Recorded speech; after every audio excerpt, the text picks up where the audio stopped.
Vincent Magwenya speaking yesterday. Sanusha Naidu is at the Institute for Global Dialogue. Sanusha, good afternoon to you. So much anger around this, so much frustration. Do you think the president really had any choice but to, how should I describe it, climb down?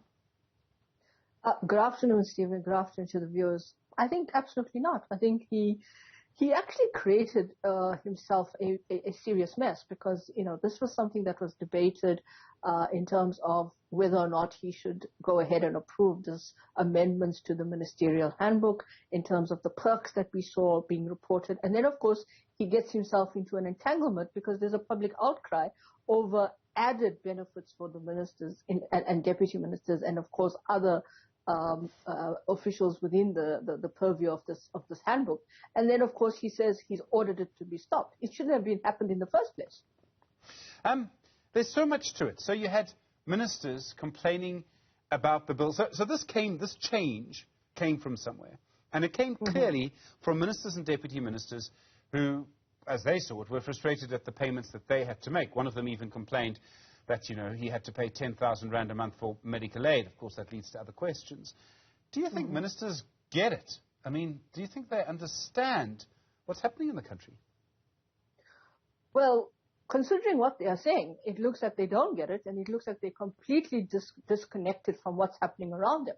Because if you take what is being said about their cost of living and why they need these added perks in terms of what was reported in terms of the electricity and the water and all of the other stuff that was in this amendment, then of course they don't get it because you're looking at the workers' strike. You're looking at what workers are arguing for in terms of their increase or their kind of wages that needs to increase in terms of cost of living and inflation targeting and so forth. And of course there's a complete disconnect. And there's a complete this kind of understanding of what's going on, or misunderstanding rather, of what's happening, because at the end of the day, you're thinking about your own interests. And of course, you are earning a salary which is quite high if you're a minister. And of course, if you're a deputy minister, equally high. And of course, all of that gets subsidized and through the public sector wage bill. And that's one of the biggest drawbacks in terms of what we are seeing in the context of the government expenditure and the GDP debt ratio. So at the end of the day, obviously there's a serious dilemma here in terms of if the ministers don't see themselves as part of the problem and see themselves as exceptional to the issues that are currently prevailing in our economy, but also finding it really difficult where you have cost of living inflation getting to astronomical levels with another petrol price increase, which is probably going to undo the other two decreases that we saw previously. There's so many elements to this. I mean, there's the VIP protection unit, 3,122 million rand a year. Still, if I've read the numbers correctly, still above our budget for land reform, which we're told is a political priority. There's so many sort of issues. I don't know if people in charge are going to change a system that suits them. Well, there's a big issue here, Stephen, and that is why do you want to go into politics at the same time as, of course, why do you actually have a passion for politics and what you want to change? The theory of change is simple. You actually go in saying, I want to represent you and have a better life. Unfortunately, it seems to me that we are in a state of crisis around the world when it comes to politicians and government and governance. Whether we're talking about the UK, whether we're talking about South Africa, whether we're talking about the US, or even talking about other parts of Asia, that there seems to be a complete disregard for what is your purpose, role, and objective to be in government and to actually represent the people. And I think that is something that we have to start thinking about in terms of whether or not our own system in South Africa allows us to elect people that we have trust and confidence in, or do we continue with the PR system? And that's another debate for another time in terms of the Electoral Reform Act. In 2009, I'm sure you'll remember this, Sanusha, because your memory is much better than mine. As President Jacob Zuma was coming into office, the Democratic Alliance asked each department how much money they had spent on ministerial cars for the new minister. And it turned out to be quite a large amount of money because I think with one exception, each minister had received 2 new cars, one in Cape Town and one in Tshwane. And the one exception who had not received a car made in Germany, I think was the finance minister at the time, Pravin Gordhan. There was a huge outcry about the ministerial handbook. Someone at one point tried to claim it was classified. I think it was Professor Pierre de Vos who managed to leak it in the end. The point is that this has been a problem for a very long time, and yet still today, it seems just through a presidential minute, no transparency, no consultation, the handbook can be changed to give people more benefits. I don't know how democratic that is and how long that can last.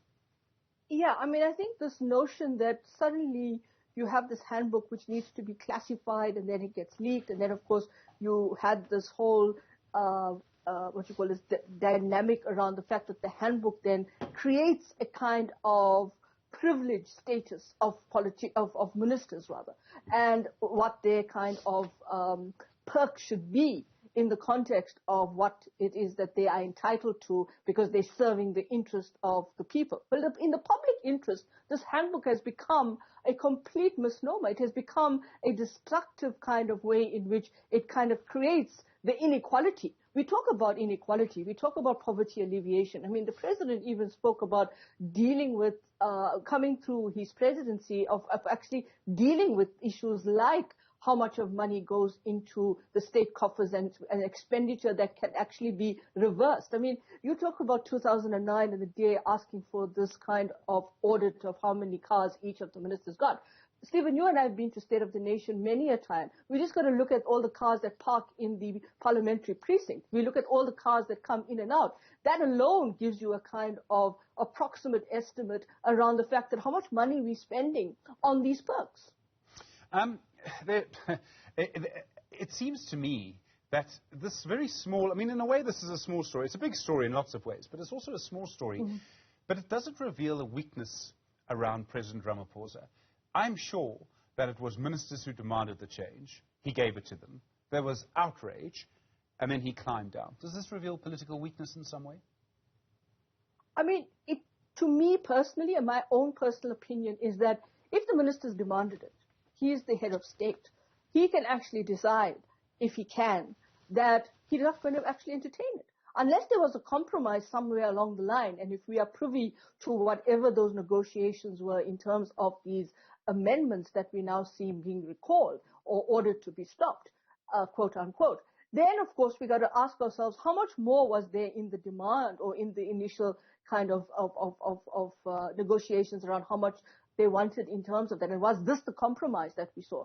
For me personally, I think the president could have actually understood that this was not going to happen, that he was going to end up in a public relations exercise nightmare. He's going to have continuous backlash against him. And of course, at the end of the day, people are not looking at ministers or whatever, they're looking at the president, because that's where your accountability lies. And based on how he's come out to talk about his new dawn presidency, it seems very far from where he is now. There's another element to this, which is that this story actually started with a series of public statements from the Democratic Alliance. And obviously, that constituency, sort of oppositional to the ANC. And then, COSATU, representing a very different constituency, got in on the act too, and are perhaps even angrier than the Democratic Alliance. So you have two constituencies from completely different parts of our society. What does that tell us? Well, it tells you how polarizing our society is, because they're both coming from it in different contexts, but also in the basis of how they see themselves in relation to the body politic of the state. So you got the Democratic Alliance, as you rightly point out, Stephen, is opposition. So they're raising it as the basis of raising the red flag on things that need to be held, that government needs to be held accountable for. And of course, in the context of asking those awkward questions and saying, but why did this happen in the first place?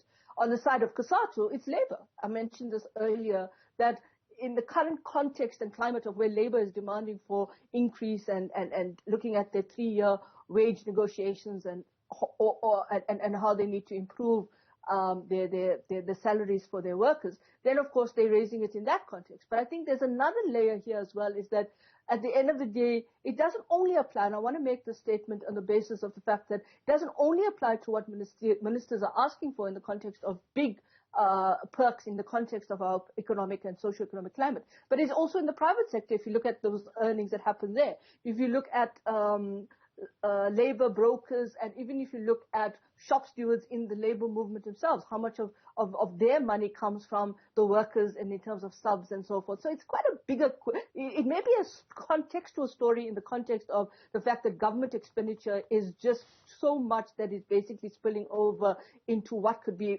put into socio-economic development, affordability of housing, increase of social services, welfare, etc. for the poor, But at the same time, it's also about the fact that there are these major economic inequalities and cleavages that exist in society in terms of inequality. Sanusha, Naidu, thank you very much indeed at the Institute for Global Dialogue. Really do appreciate it. A lot more to talk about there.